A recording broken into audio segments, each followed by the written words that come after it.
والصلاة والسلام على من الذي بنى لنا بيتا صيتها في الآفاق والأنحاء. أما بعد فأعوذ بالله من الشيطان الرجيم. بسم الله الرحمن الرحيم. ذلك قولكم بأفواهكم والله يقول الحق وهو يهدي السبيل. صدق الله العظيم وصدق رسوله النبي الكريم ونحن على ذلك من الشاهدين والشاكرين والحمد لله رب العالمين.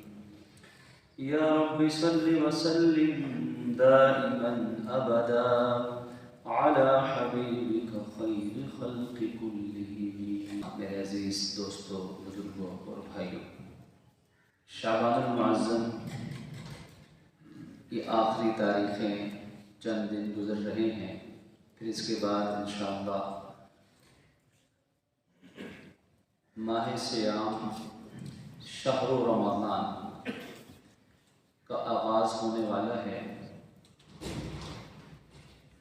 اس مبارک مہینے کی آمد سے پہلے جیسے ہر مسلمان، ہر انسان اپنے گھر میں آنے والے مہمان کی آمد سے پہلے کچھ تیاریاں کرتا ہے، اس کے اکرام کے لیے، اس کے احترام کے لیے، اسی طرح اس ماہ مبارک کی آمد سے پہلے ہمیں بھی کچھ تیاریاں کرنی چاہیے۔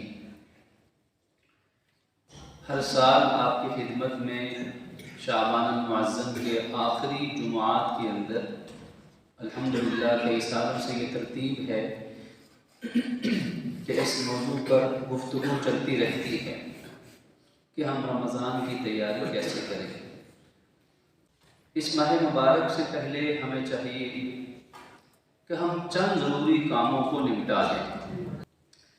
پہلی چیز، ہم کوشش کریں کہ اپنے ذمے جو اللہ کے فرض ہیں اور جو بندوں کے قرض ہیں انہیں رمضان سے پہلے ادا کرتے ہیں۔ اللہ کے فرض، کسی کے ذمہ اگر نمازیں قضا رکھتی ہیں، روزے قضا رکھتے ہیں جو اس نے ابھی تک نہیں رکھے، نہیں دیے، زکوٰۃ کسی کے ذمہ رہتی ہے، تو کوشش کریں کہ اللہ کے جو فرائض ہیں، اللہ کے جو فرض ہیں، ان کو رمضان سے پہلے ان کا حساب و کتاب لگا کر ان سے بری و ذمہ ہو جائے۔ جب رمضان آئے تو پھر رمضان کی عبادتیں زیادہ کرنے کا موقع ملے۔ زکوٰۃ کے موضوع پر الحمدللہ آپ کے سامنے گھنٹوں تفصیلی گفتگو ہر سال ہوتی رہی ہے۔ اس سال بھی انشاءاللہ آج کی نشست میں تو نہیں، انشاءاللہ آئندہ اس پر ضرور بات ہوگی۔ زکوٰۃ کا حساب و کتاب لگایا جائے، نہیں اگر مسائل کا علم تو علماء سے پوچھا جائے، مفتیان کرام سے رہنمائی لی جائے کہ زکوٰۃ ہم کیسے ادا کریں، اس کے تفصیلی احکامات، جس پر زکوٰۃ فرض ہے اس پر زکوٰۃ کے احکامات سیکھنا بھی تو فرض ہے، کیونکہ اگر وہ سیکھے بغیر زکوٰۃ ادا کرے گا تو معلوم نہیں ہوگا کہ زکوٰۃ حتمی طور پہ یقینی ادا ہوئی ہے یا نہیں ہوئی۔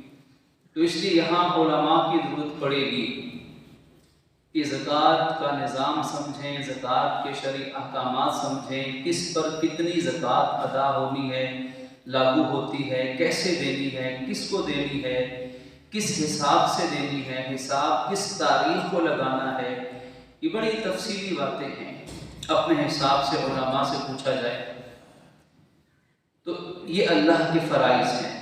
بندوں کے قرض کیا ہیں؟ اگر کسی سے بندے سے لین دین کیا ہوا ہے تو اس معاملے کو نمٹا دیا جائے رمضان سے پہلے۔ خدا نخواستہ کسی کی دل آزاری ہوئی، کسی کو تکلیف پہنچی، کسی کا کوئی حق چھین گیا تو اس سے معافی یا تلافی کی کوئی صورت رمضان سے پہلے نکال لی جائے، کیونکہ اگر رمضان آ جائے اور یہ مسئلے حل نہ ہوئے، یہ معاملات صاف نہ ہوئے، تو یہ بات آج ہمیں سمجھ لینی چاہیے کہ پھر رمضان ہمارے گناہوں کا، ان خطاؤں کا کچھ نہیں بگاڑ سکتا، کچھ نہیں کرے گا۔ کیونکہ رمضان کے اندر جو رمضان کی فضیلت کی انتہا درجے کی گھڑی، جس کو شب قدر کہا جاتا ہے، لیلۃ القدر، یوں کہنے رمضان کی فضیلت کی چوٹی ہے، اس شب قدر کی رات کے اندر بھی بخشش نہیں ہوگی جب تک یہ اللہ کے فرض اور بندوں کے قرض ادا نہیں ہو جاتے۔ قطع تعلقی کرنے والا، ماں باپ کی نافرمانی کرنے والا، مسلمانوں سے آپس میں بغض رکھنے والا، کینہ دل میں پالنے والا، مسلمانوں کی دشمنی دل میں رکھنے والا، حسد کرنے والا، ان کی بخشش نہیں ہے، چاہے شب قدر اسے مل جائے اگر وہ توبہ نہیں کرتا۔ تو پھر رمضان پورا یوں ہی گزر جائے گا، اور ایک وہ بندہ جس نے قبل از وقت تیاری نہیں کی اللہ کے فرض اور بندوں کے قرض ادا کرنے میں، تو پورا مہینہ گزر جائے گا، وہ نمازیں بھی پڑھتا رہے گا، روزے بھی رکھتا رہے گا، لیکن اگر یہ کام اس نے نہ کیے تو پھر رمضان میں بھی اس کی بخشش نہ ہونے کا انہوں نے اعلان کیا۔ ان کی زبان سے وہ الفاظ نکلے کہ ساری کائنات کے انسانوں کی باتیں غلط ہو سکتی ہیں، ان کی زبان اقدس سے نکلی ہوئی بات غلط ثابت نہیں ہو سکتی ہے۔ اگر وہ بھی یہ فرما رہے ہیں کہ اس کی بخشش نہیں ہے، جو ماں باپ کی حکم عدولی، حق تلفی کرنے والا، قطع تعلقی کرنے والا، شراب پینے والا، بے حیائی کے ارتکاب کرنے والا، بغض رکھنے والا، تکبر کرنے والا، تو اس لیے ان چند دنوں کو ہمیں ان کاموں میں استعمال کرنا چاہیے تاکہ ماہ صیام کی آمد سے پہلے نمازیں، روزے، زکوٰۃ، یہ معاملات بھی ادا ہو جائیں، اور بندوں کے حساب سے معاملات بھی بالکل سیدھے اور صاف ہو جائیں، تاکہ جو ہی رمضان کا وقت شروع ہو ہم ہلکے پھلکے ہو کر آسانی کے ساتھ ماہ رمضان کی عبادات سے مستفید ہو سکیں۔ اللہ تعالیٰ ہم سب کو اس پہ عمل کی توفیق عطا فرمائے۔ آج کی نشست میں دوسرا اہم مسئلہ جو آپ کے سامنے قرآن و سنت کی روشنی میں رکھنا مقصود ہے، اور وہ مسئلہ یہ ہے کہ ہمارے معاشرے کے اندر ایک رجحان بڑا خطرناک پرورش پا رہا ہے، اور وہ رجحان یہ ہے کہ بغیر تحقیق کے، بغیر ثبوت کے، محض لوگوں کی منہ کی باتیں سن کر، یعنی افواہیں سن کر کسی شخص کو مجرم قرار دے دینا اور پھر خود ہی اس پہ فرد جرم بھی عائد کر دینا، یعنی خود ہی مفتی بھی بن جانا، فتویٰ بھی، حکم بھی صادر کر دینا، خود ہی قاضی اور جج بھی بن جانا، اور خود ہی فیصلہ بھی صادر کر دینا، اور خود ہی قوت نافذہ بھی بن جانا، اور اس مجرم کو سزا دینے کے لیے خود ہی میدان میں نکل آنا۔ یہ تین بڑے مراحل تھے۔ آج ہمارے معاشرے کے اندر بدقسمتی سے مسلمان معاشرے کے اندر جہاں علماء ہیں، مدارس ہیں، مساجد ہیں، یونیورسٹیاں ہیں، بڑی بڑی دانشگاہیں ہیں، ایسے معاشرے کے اندر ایسے رجحانات کا پیدا ہونا یہ بہت بڑی خطرے کی گھنٹی ہے۔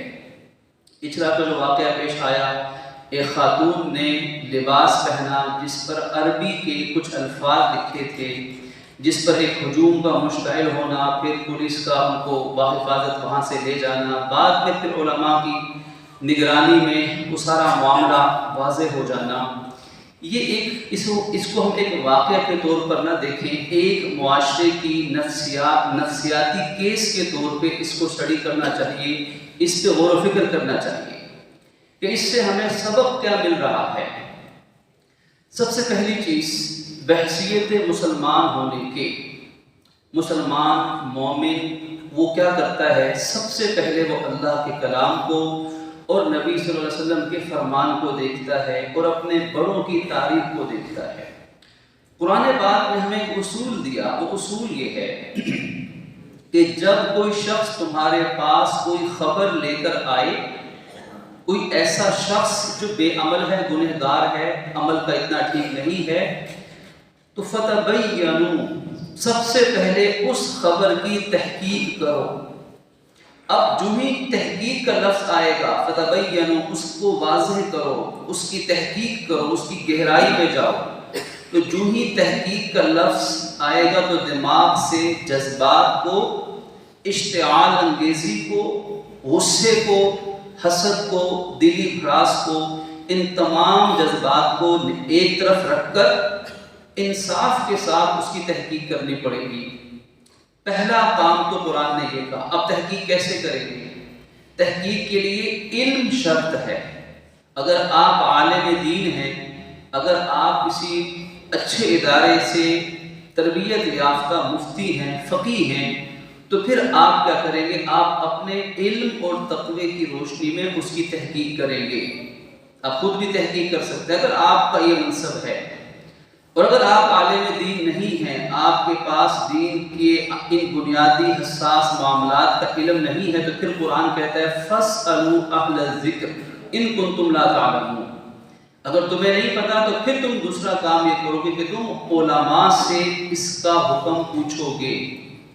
دیکھیے دوسرا درجہ ہے، پھر تم علماء سے اس کی تحقیق کرو گے اور پوچھو گے کہ یہ مسئلہ ہے، یہ معاملہ ہے، اس کے بارے میں شریعت اور دین کا کیا حکم ہے۔ اب ہمارے ہاں یہ نہیں ہوتا، بغیر تحقیق کے خود ہی عالم مفتی بن کر کسی شخص پر گستاخ کا فتویٰ جڑ دیا جاتا ہے بغیر تحقیق کے۔ پھر بعد میں شرمندگی ہوتی ہے کہ نہیں یہ تو معاملہ کچھ اور تھا اور ہم نے کچھ اور کر دیا۔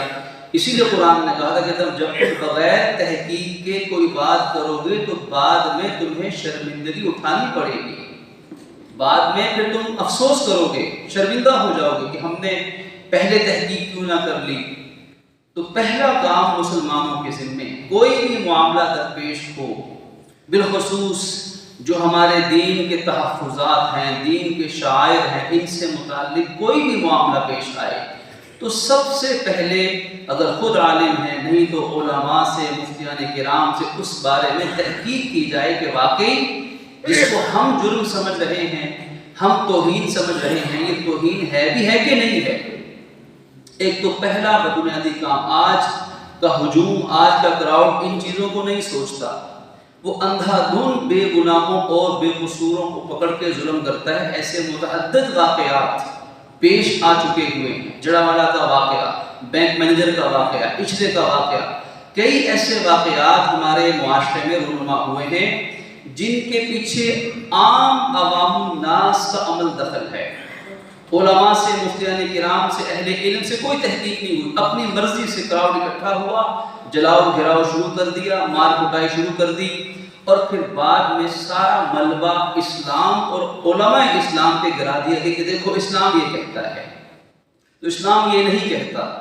الحمدللہ پورے پاکستان کے علماء نے اس اچھلا کے واقعہ کی مذمت کی ہے کہ اس طرح ایک بے قصور خاتون جس کے لباس پر اگر عربی کے چند جملے لکھے ہیں، نہ کوئی آیت ہے، نہ کوئی حدیث ہے، نہ کوئی کلمات مقدسہ ہیں، اس سے قطع نظر کہ ایسا لباس پہننا اور عام مجمع میں جانا درست ہے یا نہیں، اس بات سے قطع نظر، لیکن توہین اسلام کا مقدمہ، توہین اسلام کا الزام کیسے کوئی لگا سکتا ہے؟ تو علماء سے، اہل علم سے ہمیں خدا ایسے معاملات میں رہنمائی لینی چاہیے، کیونکہ یہاں پر جذباتی ہو کر خود سے کوئی فیصلہ کرنا، خود سے کوئی قدم اٹھا لینا، کسی بے گناہ کو نقصان پہنچانا۔ اب وہ خاتون بے قصور تھی اللہ کے نزدیک، کیونکہ اس کے لباس پر کوئی قرآنی آیت، کوئی مقدس کلمہ نہیں تھا۔ اگر اس خاتون کو ایک تو ذہنی تکلیف پہنچی، معاشرتی اعتبار سے اسے، اس کے خاندان کو اذیت پہنچی، اس کے لیے وہ مسلمان سب جواب دہ ہوں گے جنہوں نے یہ تکلیف پہنچائی، اللہ کے ہاں وہ جواب دیں اس چیز کے۔ ہمارے دین نے تو کسی کو ایک ذرہ برابر بھی تکلیف پہنچانے کی اجازت نہیں دی، اسی لیے اللہ کے نبی نے فرمایا کسی مسلمان کے لیے کسی انسان کو ڈرانا جائز نہیں۔ اچانک آواز نکال کے، شکل بنا کے کسی مسلمان کو ڈرا دیا، اچانک سامنے آ کے ڈرا دیا۔ آج پرینک کے نام پر نامعلوم کیا کیا ہوتا ہے، سب خلاف اسلام چیزیں، غیر مسلموں کے طریقے۔ اسلام کہتا ہے کسی آپ مسلمان کو بال برابر ناجائز تکلیف نہیں پہنچا سکتے۔ ہمارا دین وہ ہے جو ہمیں مسجد میں سکھایا جاتا ہے کہ دو لوگ بیٹھے ہیں، آپ بیچ میں سے بغیر اجازت کے گزر بھی نہیں سکتے، دو لوگوں کے درمیان میں آپ زبردستی گھس کے بیٹھ نہیں سکتے۔ اگر 3 لوگ مجلس میں ہیں تو 2 آپس میں کان میں بات نہیں کر سکتے کہ تیسرے کو کہیں کوئی بدگمانی کا موقع نہ مل جائے، کہیں پریشان نہ ہو جائے۔ اس حد تک چھوٹی چھوٹی باریک باریک معاشرتی چیزیں ہمیں اسلام سکھاتا ہے۔ وجہ کیا ہے؟ کہ کسی کو تکلیف نہ پہنچے، کسی کو ناگواری نہ پہنچے۔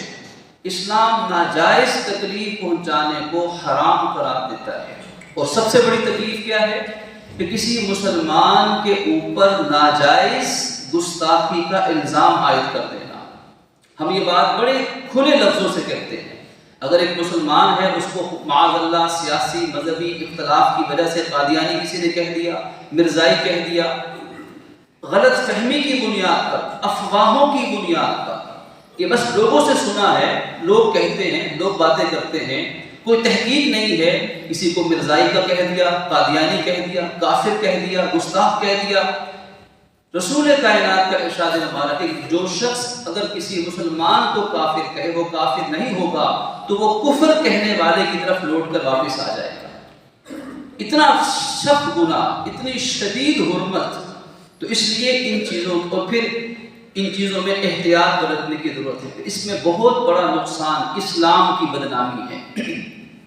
جو اسلام دشمن قوتیں ہیں ان کو ہم خود موقع دیتے ہیں کہ آؤ ہمارے اسلام کے اوپر تم الزامات عائد کرو۔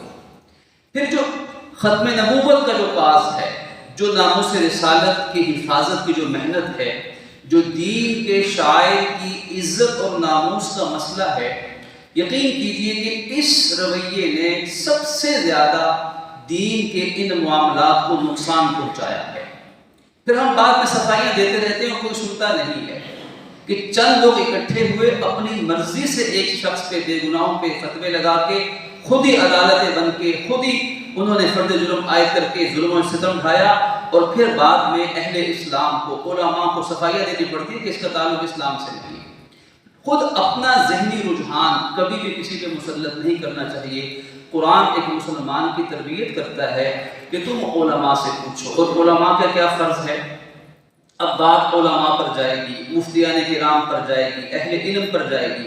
قرآن نے ایک اصول دے دیا کہ تم نے کسی کے ساتھ ذاتی دشمنی کی بنیاد پر، ذاتی پسند ناپسند کی بنیاد پر کسی قوم کے خلاف کوئی فیصلہ نہیں دینا، بلکہ تم نے عین انصاف کے مطابق ہر بات کہنی ہے۔ لا ولا یجرمنکم شنآن قوم علی الا تعدلوا اعدلوا هو اقرب للتقوی۔ اہل علم یہ کریں گے کہ تم کسی قوم کی دشمنی کے باعث ہرگز تمہیں دشمنی کسی ظلم پہ مجبور نہ کر دے، تم عدل کرو، یہی بات تقوی کے زیادہ قریب ہے۔ اور اسی لیے علماء کی تعریف قرآن نے کی، انما یخشی اللہ من عبادہ العلماء، کہ علماء وہ ہیں جو اللہ سے سب سے زیادہ ڈرنے والے لوگ ہیں۔ یہ علماء حق کی تعریف ہے۔ تو ایسے علماء الحمدللہ ہمارے پاکستان میں بے شمار ہوں گے، ایسے للہ فی اللہ حق ہر بات انصاف سچ اور دین کی بنیاد پر کرنے والے اللہ کے نیک بندے، ایسے علماء یقیناً ملیں گے۔ تو ایسے علماء کو سراہنا چاہیے۔ آج ہماری بدقسمتی یہ ہے کہ اسلام دشمن قوتوں کے پروپیگنڈے کا شکار ہو کر ہم ایک قلم سے تمام علماء کی نفی کرتے ہیں کہ سب علماء ایسے ہوتے ہیں، سب مفتیان کرام ایسے ہوتے ہیں، سب مسجد و مدرسوں والے ایسے ہوتے ہیں۔ یک قلم سب کو غلط قرار دینے کا نتیجہ کیا نکلے گا؟ نتیجہ یہ نکلے گا کہ لوگ علماء سے نہیں پوچھیں گے، ایسے مسائل میں لوگ علماء سے رہنمائی نہیں لیں گے، وہ اپنی مرضی کریں گے، خود ہی فتوے جھاڑیں گے، خود ہی فیصلے کریں گے، اور اس کا نتیجہ کیا نکلے گا؟ فتنہ، فساد، شر، آگ، بارود، خون، نفرتیں، اسلام اور مسلمانوں کی بدنامی، اور پاکستان کا دنیا کے اندر اس کا مقام خراب ہونا۔ تو ان تمام چیزوں کا حل خلاصہ یہ ہے کہ پہلی چیز ہمیں ہر مسئلے کی تحقیق کرنی چاہیے۔ افواہوں، سنی سنائی باتوں پر اعتماد کر کے کسی پر کوئی الزام عائد نہیں کرنا چاہیے۔ قرآن نے کہا کہ تم تحقیق کرو، اور پھر اگر خود نہیں پتا تو علماء سے پوچھو، اور علماء کا کام ہے کہ وہ قرآن و سنت کے مطابق انصاف کی روشنی میں وہ فیصلہ کریں گے، محض مسلکی تعصب کو آڑے نہیں آنے دیں گے۔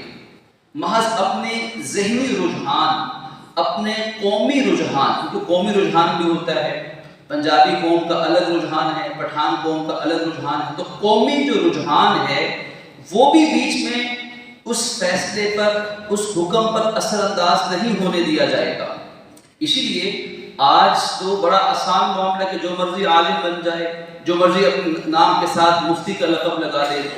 اگر ہم واقعی قرآن و سنت کی روشنی میں اگر ہم اس بات کو سیکھیں کہ عالم و مفتی کون ہوتا ہے، فتویٰ دینے کا حق کس کو ہوتا ہے، تو اس کی بڑی کڑی شرائط ہیں جو تمام علماء نے بیان کی، صدیوں سے کتابوں کے اندر لکھی ہوئی ہیں کہ مفتی اور عالم فتویٰ اس وقت تک نہیں دے گا جب تک وہ اپنے ذاتی رجحان، پسند ناپسند کو ایک طرف رکھنے کی صلاحیت نہیں رکھتا۔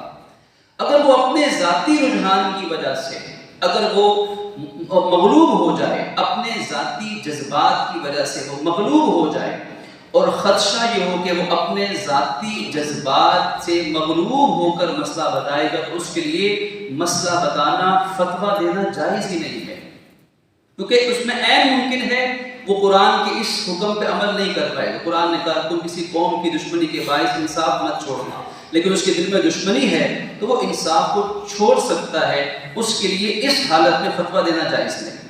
تو علماء کے لیے بھی پھر شرائط ہوں گی، ان شرائط کا خیال رکھنا لازم ہوگا، محض افواہوں پہ نہیں چلنا چاہیے، ورنہ یہ ہمارے دین کے لیے، اسلام کے لیے، خدمت دین کے لیے ایک بہت بڑی رکاوٹ ثابت ہوگی۔ اور کسی پہ جھوٹا الزام لگا دینا، کسی کی شخصیت پہ، آج ہمارے سیاسی جھگڑے، ہمارے مذہبی جھگڑے، ہمارے خاندانی جھگڑے، ہمارے معاشی جھگڑے، تجارتی جھگڑے، ہمارے لسانی اور صوبائی جھگڑے، ہمارے علاقائی اور جغرافیائی جھگڑے، ہمارے اداروں کے جھگڑے، اداروں کے اندر بیٹھنے والے افراد کے جھگڑے، ان تمام جھگڑوں میں ایک بیساکھی ہے جس کے ذریعے سے جھگڑوں کو ختم جھگڑوں میں اپنے آپ کو جیتنے کے لیے، دوسرے کو ہرانے کے لیے جھوٹے الزام کو معمولی سی چیز سمجھا جاتا ہے کہ بس جس پہ جو جی چاہے جھوٹا الزام عائد کر دیا جائے۔ رسول کائنات صلی اللہ علیہ وسلم کی یہ حدیث مبارک کا مفہوم اپنے دل پر ہم لکھ کر آج لے کر جائیں۔ فرمایا کہ جھوٹا الزام لگانے والا شخص، اس کو جہنم کے اندر جہنمیوں کی جسموں سے نکلی ہوئی پیپ اور سڑان کے اندر پھینکا جائے گا۔ اب اگر کسی میں اتنی ہمت ہے کہ وہ جہنم کے جہنمیوں کے جسموں سے نکلی ہوئی پیپ اور سڑان کے اندر اگر وہ جہنم میں وقت گزار سکتا ہے، تو پھر بڑے شوق سے جس پہ جو جی چاہے فتوے بھی لگائے اور الزامات بھی عائد کرتے۔ لیکن کسی مائی کے لال میں یہ ہمت نہیں ہے، ایک تو جہنم ہے اور پھر جہنم کی بھی پیپ ہے، سڑان ہے، جہنمیوں کے جسموں سے نکلنے والی گندگی ہے، اس گندگی میں ڈالا جائے گا کس شخص کو جو دوسروں پر جھوٹے الزام عائد کرتا ہوگا۔ اور جھوٹے الزام کے اندر سب سے بڑا الزام توہین کا الزام ہے۔ اگر ایک شخص نے توہین نہیں کی اور اگر اس کی کیفیت ایسی ہے کہ اس سے وہ لا علمی میں، غلط فہمی میں کسی جرم کا شکار ہوا ہے، فرض کیجئے، تو ایک خود سوچ کر ظلم کرنا، توہین کرنا، اس کی سزا الگ ہے، اور لا علمی میں، جہالت میں کچھ ہو جانا بغیر ارادے کے، اس کی سزا الگ ہے، اس کا انجام الگ ہے۔ دونوں کو ایک طرح سے ٹریٹ کرنا، دونوں کا ایک ایسا حکم عائد کرنا، یہ کام علماء نہیں کرتے، یہ کام اہل علم نہیں کرتے، یہ تو جھوٹا الزام عائد ہو جائے گا۔ اسی لیے فرمایا کہ جو جھوٹا الزام ہے یہ عائد کرنے والا، یہ الزام عائد کرنا یہ غیبت سے بھی بدتر گناہ ہے، اور غیبت زنا سے بدتر گناہ ہے۔ اب آپ تصور کر لیجئے کہ زنا اور بدکاری، بے حیائی کا ارتکاب کرنا، بخاری شریف کی حدیث کا مفہوم ہے کہ جو شخص بے حیائی، اس بدکاری کا ارتکاب کرتا ہے، اس کے دل سے ایمان نکل جاتا ہے، ایمان نکل گیا بدکاری اور بے حیائی کی وجہ سے۔ اور غیبت کرنا اس بدکاری سے بڑا گناہ ہے، اور الغیبت اشد من الزنا، اس سے بڑا گناہ ہے۔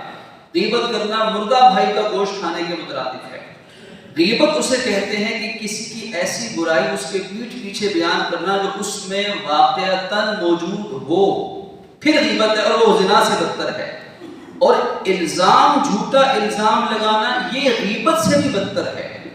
اور الزام اسے کہتے ہیں کہ کسی نے کوئی ایسا کام نہیں کیا اور اس کے دامن عفت کو بلا وجہ داغدار کر دیا جائے، جھوٹی بات، غلط بات اس کی طرف منسوب کر دی جائے، یہ بدترین گناہوں میں شمار ہوتا ہے، جس کو ہم الزام تراشی کہتے ہیں. جھوٹا الزام لگانا، بہتان لگانا، تہمت لگا دینا. اور میں نے عرض کیا کہ تہمتوں میں سب سے بدترین تہمت ہے کسی پر دین کی گستاخی اور توہین کی تہمت لگانا، جبکہ اس شخص نے اس گناہ کا ارتکاب نہیں کیا، جیسا کہ اچھلا کے واقعے کے اندر پیش آیا کہ اس خاتون نے، اس کے نہیں معلوم تھا کہ یہ کیا لکھا ہے، اس نے وہ لباس زیب تن کیا. اگرچہ ہم یہاں یہ بات بھی عرض کرتے ہیں کہ اگر اسلامی لباس کو پہنا جاتا، پردے کے احکامات پہ عمل کیا جاتا، تو یہ پریشانی اس خاتون کو نہ ہوتی. اس لیے کہ پردہ itself یہ خود عورت کی حفاظت کا ذریعہ ہے. لیکن یہ الگ بات ہے کہ اگر اس خاتون نے جیسا بھی لباس پہنا تھا اس پہ توہین کا الزام عائد کرنے والوں کو اس وجہ سے چھوٹ نہیں مل سکتی کہ وہ کہیں کہ دیکھو وہ خاتون بے پردہ کیوں تھی. اگر وہ بے پردہ تھی یا اس نے اگر لباس درست نہیں پہنا تھا تو تمہیں تو اللہ نے عقل عطا فرمائی تھی، جو تم نے کیا وہ بدترین ظلم تھا. اگر مسلمان خاتون پردے میں ہوگی، اسلامی لباس میں ہوگی، اچھے پردے میں ہوگی، تو اس کی عزت، اس کی جان خود محفوظ ہوگی. اور معاشرے میں جو پائے جانے والے درندے ہیں، جو وحشی ہیں، جو خون خار اپنے ظالمانہ پنجوں سے خواتین کو، بچوں کو نقصان پہنچانے والے درندے موجود ہیں، ان درندوں سے وہ پردہ اس مسلمان بیٹی اور بہن کی عزت کا ذریعہ بن جائے گا. یہ دوسری بات بھی ہے. اور پھر اس کے بعد ہم دوسری طرف دیکھیں، الحمدللہ پورے پاکستان کے علماء نے اس واقعے کی مذمت کی ہے. اور اگر ہم اس سے آگے بڑھ کر بات کرتے ہیں کہ اگر واقعتاً ملک میں اسلام کا نظام ہو، واقعتاً ہماری 100% عدالتیں اگر 100% اسلام کے مطابق فیصلہ کریں تو پھر کیا ہوگا؟ پہلی چیز، کوئی شخص توہین رسالت، توہین اسلام، توہین قرآن کرنے کی ہمت بھی نہیں کرے گا. پہلا کام یہ ہوگا، توہین کا چیپٹر کلوز ہو جائے گا اور ہمیں کچھ اور سوچنے کا بھی موقع ملے گا. اور پھر اگر کسی نے توہین کی بھی ہوگی تو میں نے جو پورا آپ کے سامنے نظام کا خلاصہ عرض کیا، اس پورے تحقیق تفتیش کے نظام کے مطابق پھر فیصلہ ہوگا کہ اس شخص نے واقعتاً یہ غلطی کی ہے یا نہیں کی ہے. اچانک سے اٹھ کے کوئی قانون کو ہاتھ میں لے کے کسی کو قتل کر دے، جلا دے، گھراؤ کر دے، اسلامی سلطنت میں اس کی قطعاً اجازت نہیں ہوگی. اور پھر کوئی شخص اسلامی قانون کے اندر رہتے ہوئے قانون کو ہاتھ میں نہیں لے سکتا. اگر واقعی کسی نے جرم کیا ہے تو آج بھی عدالتیں ہیں، ادارے ہیں، انتظامیہ ہے، وہ ان قانونی طور پر وہ جو اس سے ممکن ہے قانون کے دائرے میں رہتے ہوئے وہ قانون کی مدد سے انصاف لینے کی پوری کوشش کریں گے. آج بھی حق ہے. اور اگر اسلامی سزائیں نافذ ہو جائیں تو کسی کے اوپر کسی بے گناہ پہ الزام عائد کرنے والوں کو پہلے سزائیں ملیں گی. جو کسی بے گناہ پہ الزام عائد کریں گے، اسلام پہلے انہیں پکڑے گا، پہلے انہیں سزا ملنی چاہیے، ان پہ مقدمات ہونے چاہیے جو کسی بے گناہ کے اوپر الزام عائد کرتا ہے. اور اگر کوئی واقعتاً کسی نے جرم کیا، توہین کی، اسلام کی یا نبی اسلام کی یا قرآن کی توہین کی ہے، اگر اسلامی نظام ہوگا، اسلامی شرائع کے مطابق، احکامات کے مطابق عدالتیں 100% فیصلے کرے گی تو پھر ایسے مجرم کو پکڑا جائے گا اور جو اس کی سزا شریعت میں ہوگی وہ اس کو دی جائے گی، جس کے نتیجے میں تمام لوگوں کو ایک اطمینان، سکون مل جائے گا کہ ٹھیک ہے، ہمیں قانون کو ہاتھ میں لینے کی ضرورت نہیں، ہماری عدالتیں، ہمارا انصاف کا ادارہ یہ خود فیصلے کرے گا اور میرٹ کی بنیاد پر اور انصاف کی بنیاد پر کرے گا. اور پھر اسی طرح ایک ہمارا بہت بڑا مسئلہ ہماری جہالت بھی ہے. معذرت کے ساتھ ہم مسلمان معاشرے میں رہتے بستے ہیں. پاکستان وہ ملک ہے جہاں الحمدللہ پوری دنیا میں مدارس، مساجد، علماء، مکاتب شاید سب سے زیادہ ہو، لیکن اس کے باوجود ہماری دینی علم کی حالت یہ ہے کہ کلمہ بھی کلمہ شہادت بھی اگر سنا جائے، مسجد کے گیٹ پہ ہم کھڑے کر دیں، چند بچوں کو پوچھیں کہ کلمہ شہادت سنائیں، تو چند لوگ ملیں گے جن کا کلمہ بھی مکمل طور پہ ٹھیک ہوگا۔ ہمارے علم، ہمارے دینی علم کی سطح کہ سورہ فاتحہ اگر سنی جائے کہ اگر 1000 مسجد میں نمازی ہیں تو بتاؤ 1000 نمازیوں میں سے سورہ فاتحہ کا ترجمہ اور صحیح تلفظ کتنوں کو آتا ہے؟ تو ہمیں شرمندگی سے یہ بات قبول کرنی پڑتی ہے کہ اکثریت وہ نکلے گی جن کو سورہ فاتحہ کا ترجمہ اور اس کا تلفظ بھی صحیح نہیں آتا ہوگا۔ دین کی بنیادی باتوں کا ہمیں علم نہیں ہوتا، دنیا کے سارے علوم ہم پڑھ جاتے ہیں، دنیا کے لیے بہت محنت دوڑ دھوپ کرتے ہیں، لیکن دین کی بنیادی چیزوں کے علم سے آج تو مسلمان محروم ہے۔ اسی لیے تو پھر ایسے واقعات پیش آتے ہیں جس میں بعد میں اسلام اور مسلمانوں کو شرمندگی کا سامنا کرنا پڑتا ہے۔ تو اس لیے ہم خدا را اپنی زندگیوں کو دین کے لیے وقف کریں، دین کی بنیادی چیزوں کا علم سیکھیں، دین کے معنی اور مفاہیم کو اچھے علماء سے سیکھیں، جن علماء کو ہم بہتر سمجھتے ہیں کہ یہ معتدل ہیں، دین کی صحیح رہنمائی کرنے والے ہیں، ان سے دین کے بنیادی علم کو سیکھنا چاہیے۔ اور پھر اس کے ساتھ ساتھ سب سے آخری اور اہم بات یہ ہے کہ ہمارے دین نے ہر چیز میں ہمیں توازن اور اعتدال کا حکم دیا ہے، کہ جہاں ہم یہ کہتے ہیں کہ اگر توہین کرنے والوں کو سہولت دے کر ملک سے راہ فرار کا موقع دیا جائے گا تو معاشرے میں انتشار پیدا ہوگا، مسلمانوں کی دل آزاری ہوگی، توہین قرآن کرنے والے، غلط قرآن چھاپنے والے، لوگوں کو گمراہ کرنے والوں کو اگر عدالتی طور پر ان کو اجازتیں ملیں گی تو اس سے بھی ملک کے اندر انتشار پیدا ہوگا، مسلمانوں کی دل آزاری ہوگی۔ جہاں ہم یہ بات کرتے ہیں وہاں ہم یہ بات بھی کرتے ہیں کہ بے گناہ کو برا کہنا، بے گناہ پہ الزام عائد کرنا، بے گناہ کا بال بھی پھیکا کرنا، یہ بھی اسلام میں حرام اور ناجائز ہے۔ ان دونوں پہلوؤں کو سامنے رکھ کر ہمیں معاشرتی اور قومی سطح پر اپنے حالات کو درست کرنے کی ضرورت ہے۔